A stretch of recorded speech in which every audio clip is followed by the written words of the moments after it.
अभी ये लोग ने इलेक्शन हुआ नहीं, पहले से अपना नया नारा, पहला चरण हुआ एक नारा, दूसरा चरण हुआ बीजेपी वालों का नारा बदल गया, तीसरा हुआ फिर बदल गया, चौथा हुआ फिर बदल गया, तो सातवां आते आते तक अब यही होगा कि अब बीजेपी अब आने नहीं वाली है और इसका अंदेशा उनको पहले ही हो चुका है।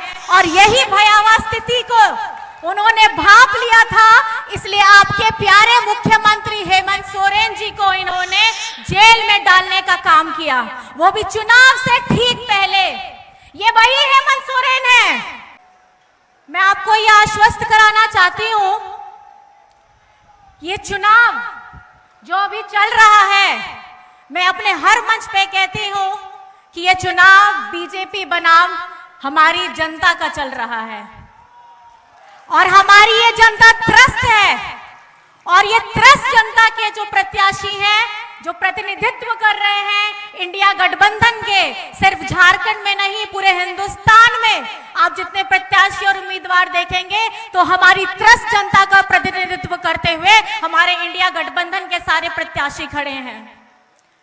आज आप लोग सबका भाषण सुनते हैं, सबकी बातें सुनते हैं, लेकिन सबकी बातों को सुनने से ज्यादा आपको इस बात पे महसूस करना होगा कि आपकी रोजमर्रा की जीवन क्या है, आपकी रोजमर्रा की तकलीफ क्या है, आप अपने घर में कितना पैसा बचा के लेके जाते हैं।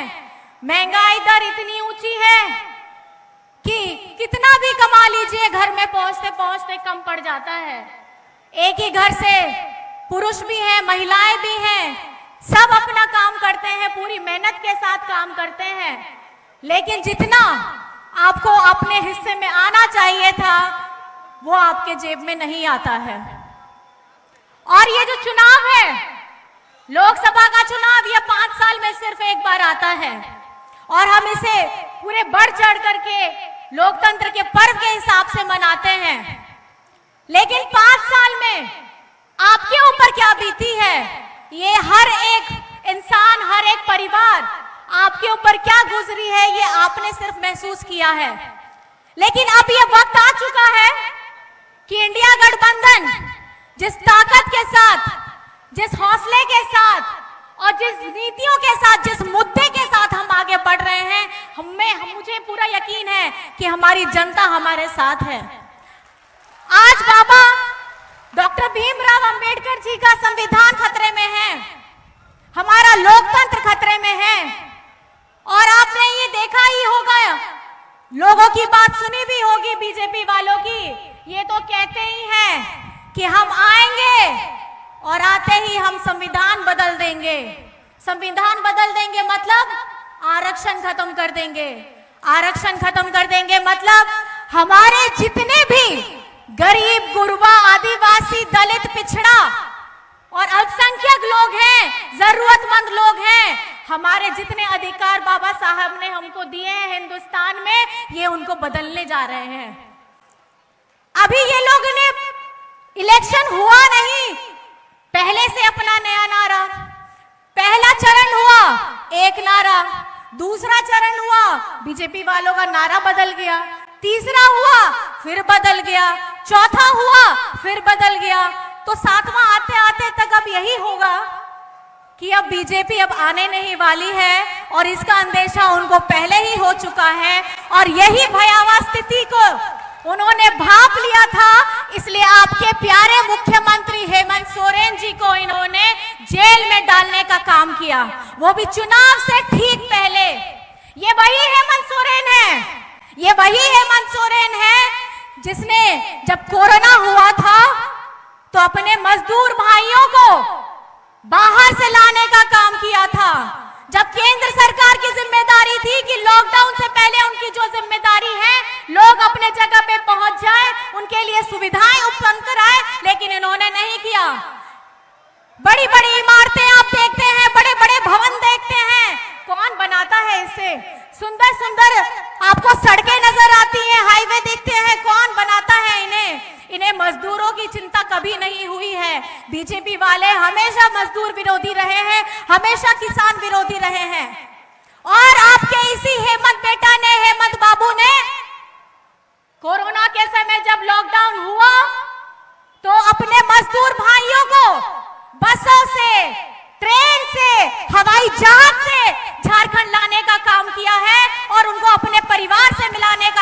किया है। आज हमारे अन्नदाता, हमारे किसान दिल्ली के बॉर्डर पे अपना धरना देने आते हैं तो ऐसा भयावह स्थिति पैदा कर देते हैं, इतने बड़े बड़े लोहे के जाल बिछा देते हैं, कील लगा देते हैं, जैसे लगता है कि कोई बाहर से विदेशी हमला कर रहे हैं। ये हिंदुस्तान है, ये हिंदुस्तान है किसानों का, ये हिंदुस्तान है मजदूरों का, ये हिंदुस्तान है आदिवासियों का, ये हिंदुस्तान है पिछड़ों का, ये हिंदुस्तान है गरीबों का, ये हिंदुस्तान है अल्पसंख्यकों का, ये हिंदुस्तान है हर उस मजबूर व्यक्तियों का जिसका रखवाला अगर किसी को होना चाहिए था तो वो केंद्र सरकार का होना चाहिए था। लेकिन आज की ये जो परिस्थिति आपके सामने उत्पन्न हो रही है, वो परिस्थिति का अगर आपको लेखा जोखा मिले तो आप लोगों को प्रश्न बीजेपी वालों से पूछना चाहिए था।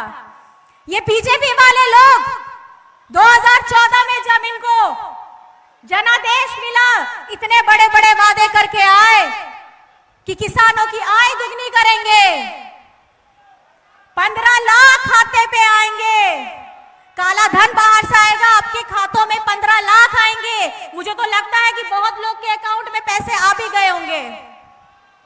आए आपके अकाउंट में पैसे? अरे देख लीजिए, आ गए होंगे। 10 साल पुरानी बात है, 10 साल पुरानी बात है, कुछ तो आया होगा। आया है? आप लोग हाँ बोल रहे हैं कि ना बोल रहे हैं? नहीं आया है। ये वही लोग हैं जो रोजगार की बात करते थे। 2014 में अगर सबसे ज्यादा वोट मिला है तो हमारे युवा वर्ग ने वोट किया है, और इसलिए किया था कि उनको लगा था कि हमारा भविष्य थोड़ा उज्जवल होगा, प्रकाशित होगा। लेकिन आज आप देख सकते हैं 10 साल हो गए, कहां गए वो बातें, कहां गए वो वादे जिनका भरोसा जीत करके, हमारी जनता का भरोसा जीत करके इन्होंने कहा था कि हम भारत को सुदृढ़ करेंगे, आगे बढ़ाएंगे। मुझे लगता है भ्रष्टाचार की बात ये लोग करते हैं, जितने बड़े बड़े ये लोग हम लोग के ऊपर में उंगलियां उठाते हैं, जितने दागीदार नेता हैं सब आज बीजेपी में जाके बैठे हुए हैं। मैम ने जैसे कहा, प्रियंका मैम ने जैसे कहा कि जहां पे ईडी वाले वही जाते हैं, चंदा दे दो सब केस खत्म हो जाएगा। हाँ, आपने सही कहा, वही ऐसा मशीन है जिसमें से आप पार हो जाए, सारे आपके साफ सफाई सब हो जाएंगे, एक भी दाग आपको नजर नहीं आएगा। और आप लोगों ने तो सुना ही होगा, जितना ज्यादा बड़ा भ्रष्टाचारी इनकी पार्टी में जाके बन जाते हैं उतने बड़े पदाधिकारी। लेकिन ये लोग अपनी बातें, अपनी उंगली हमारे ऊपर, इंडिया गठबंधन के ऊपर उठाते हैं, लेकिन भूल जाते हैं कि बाकी की उंगलियां आपके ऊपर ही जा रही होती है। और मैं ये कहना चाहती हूं हमारे यहां गोड्डा के लोगों को कि आप लोगों ने अभी वर्तमान में जो बीजेपी के उम्मीदवार हैं उनका व्यक्तित्व तो देख ही लिया होगा। उनके इतने बड़बोलेपन हैं कि हमारे कांग्रेस की चाहे महिला विधायक हो, दीपिका पांडे जी हो, बादल पत्रलेख जी हो, इनके